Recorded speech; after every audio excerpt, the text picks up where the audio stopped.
नमस्कार दोस्तों आज हम आपके साथ श्रीमद् भगवत गीता के 10वें अध्याय के ऊपर वार्तालाप करने वाले हैं।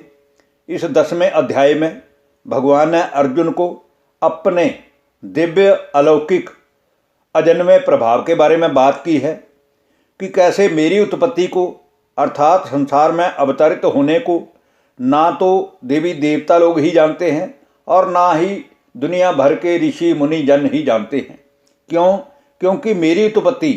और लीला से प्रकट होने का जो प्रभाव है उसको ना तो ये देवी देवता ही जानते हैं, क्योंकि जब देवी देवताएं सतयुग और त्रेतायुग में राज्य करते हैं तब मेरे अवतरित होने का कोई कारण ही नहीं है, क्योंकि वो दुनिया ही सुख की दुनिया है और चरित्रवान देवी देवताओं की दुनिया है। और जब महान ऋषि मुनि तपस्वी मेरी भक्ति जप तप करते हुए लोगों को मेरा उपदेश देते हैं, संदेश देते हैं, तब भी मेरे आने की ज़रूरत नहीं है, बल्कि मेरे आने की ज़रूरत तब है जब संसार में पापाचार, भ्रष्टाचार, अधर्म का बोलबाला होता है। इसलिए मेरे उत्पत्ति को या लीला से प्रकट होने को ना तो देवी देवता ही जानते हैं और ना महान ऋषि मुनि ही जानते हैं, क्योंकि मैं इन सभी का ही आदि कारण हूँ। और जो मनुष्य मुझको वास्तव में अजन्मा अथवा जन्म मरण रहित और अनादि लोगों का महान ईश्वर यथार्थ रूप से जान जाता है, वह मनुष्य ज्ञानवान पुरुष संपूर्ण पापों से मुक्त हो जाता है, ऐसा समझना चाहिए। हे अर्जुन, भगवान कहते हैं कि हे अर्जुन, ये जितनी भी संसार में दिव्य विभूतियाँ हैं ये मेरे ही कारण हैं। फिर अर्जुन भगवान को कहते हैं कि हे प्रभु, आप मुझे जो कुछ भी कह रहे हैं मैं उस सब को सत्य ही मानता हूँ, परंतु हे भगवान, आपके लीला में स्वरूप को ना तो दानव ही जानते हैं और ना ही ये देवता लोग ही जान सकते हैं। क्योंकि हे भूतों को उत्पन्न करने वाले, हे सारी दुनिया के सभी मनुष्यों के ईश्वर, हे देवों के देव, हे जगत के स्वामी,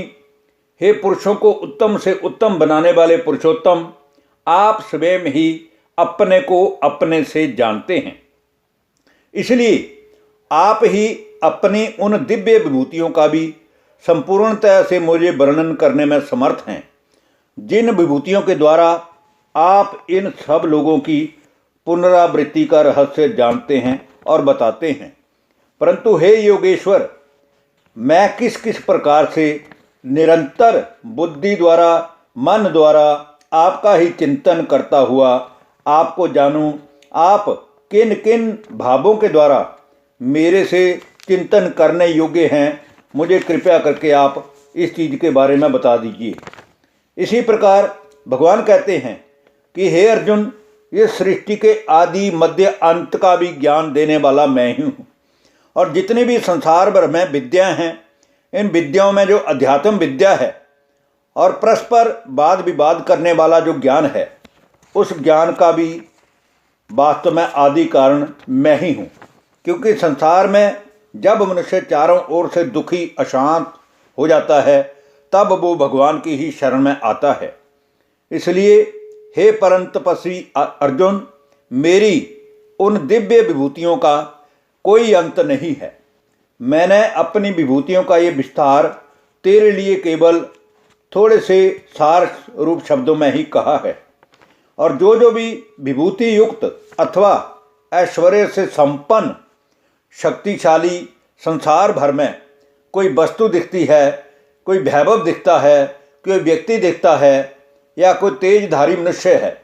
उन सब को तू मेरे ही दिव्य तेज के द्वारा या उस अंश की ही अभिव्यक्ति जान। इसलिए हे अर्जुन, अब तेरा इस बहुत जानने से कोई प्रयोजन ही नहीं है, क्योंकि मैं इस संपूर्ण जगत के सारे ही मनुष्य आत्माओं को अपनी योग शक्ति के एक अंश मात्र से परम धाम में धारण करके स्थित हूँ। इसलिए भगवान ने इस 10वें अध्याय में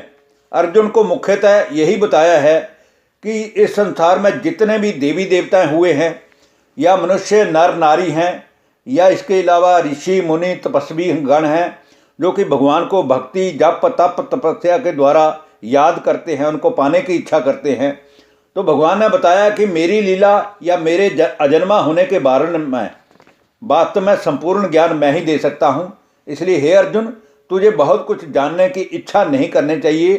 तू केवल मेरी ही शरण में आ जा। इसी से सारी दुनिया भर के जितने भी मनुष्य हैं वो सुखी हो सकते हैं, क्योंकि श्रीमद् भगवत गीता का जो ज्ञान है ये सारे ज्ञानों का सार है और इसमें आत्मा और परमात्मा की ही बातें हैं। धन्यवाद। नमस्कार दोस्तों।